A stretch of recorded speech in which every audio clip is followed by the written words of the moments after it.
नाज़रीन, आज के इस प्रोग्राम में मैं आपको बताऊंगा PP 107 के हवाले से कि यहाँ पर कौन सी सियासी पार्टी और कौन सा उम्मीदवार जो है वो ज़्यादा बेहतर पोजीशन में है।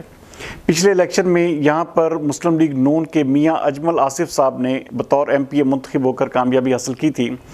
ये जो आने वाला इलेक्शन है, इसमें पाकिस्तान मुस्लिम लीग नून और PTI के दरमियान इंतहाई कांटेदार किस्म का मैच पड़ने का इम्कान है।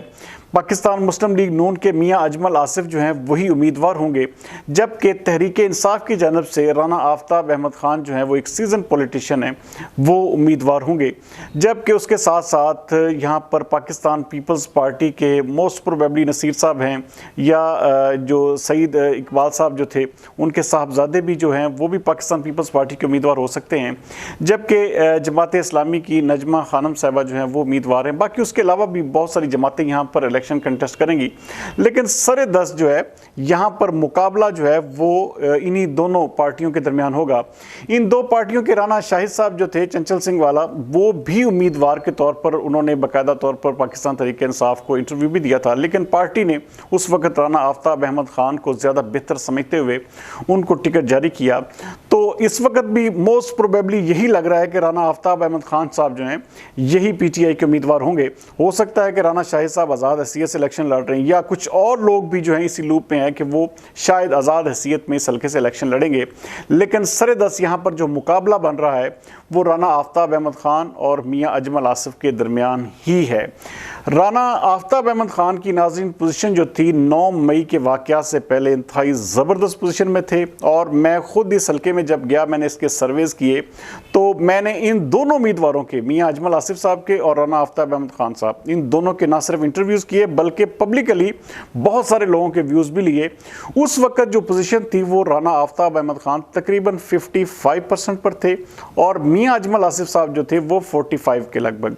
अच्छा, ये दोनों उम्मीदवार जो थे इनके दरमियान उसके बाद फिर इंतहाई कांटेदार किस्म का मुकाबला शुरू हुआ और फिर कैंपेन जो थी वो इन दोनों ने अपनी बेहतर की।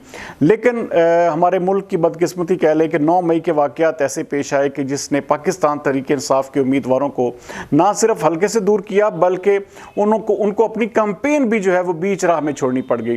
पिछले जब से ये वाक़यात हुए हैं रूनमा, तब से लेकर अब तक राना आफ्ताब अहमद खान साहब जो हैं वो हल्का से तकरीबन लोगों की नज़र में कह लें या बहुत सारी जो एक किस्म का मेरे साथ जो लोग राब्ते में हैं वो उनका कहना है कि राना आफ्ताब अहमद खान मुकम्मल तौर पर हल्का में नहीं आ रहे और ना ही अभी तक अपनी कैंपेन कर रहे हैं। ये सबको मालूम है नाजरीन कि पाकिस्तान तहरीक इंसाफ का कैंडिडेट कोई भी हल्के में मौजूद नहीं है, लेकिन उसका वोटर जो है वो उसी तरह जुड़ा हुआ है। वोटर उसी तरह अपने जो लीडरान के साथ राब्ते में भी है और वो इस अज़म का भी इजहार बार बार करता है कि पाकिस्तान तहरीक इंसाफ के अलावा किसी को वोट नहीं देंगे। नाज़रीन, यहाँ पर मुकाबला जो है नो डाउट बड़ा सख्त होगा, बहुत कांटेदार मुकाबला होगा। इसमें जीत किसकी होगी ये भी अभी तक कहना कोई ऐसा, मैं कहता हूँ कि ये वाहद हल्का है जो भी पार्टी अगर ये समझती है कि जी वो बड़ी आसानी से इस मुकाबले को जीत लेगी और आसानी से इस मुकाबले को जो है अपने नाम कर लेगी, तो वो मेरे ख्याल में बहुत बड़ी भूल में है।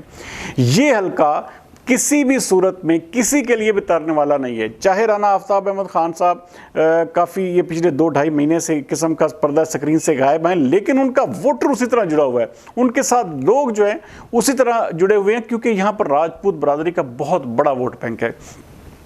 वो ये एक फ़र्क हो सकता है, MNA की सीट पर कोई और हिसाब हो सकता है, लेकिन राजपूत बरादरी की अक्सरियत जो है वो वोट जो है वो अपने ही बरादरी के उम्मीदवार को देना ज़्यादा बेहतर समझती है।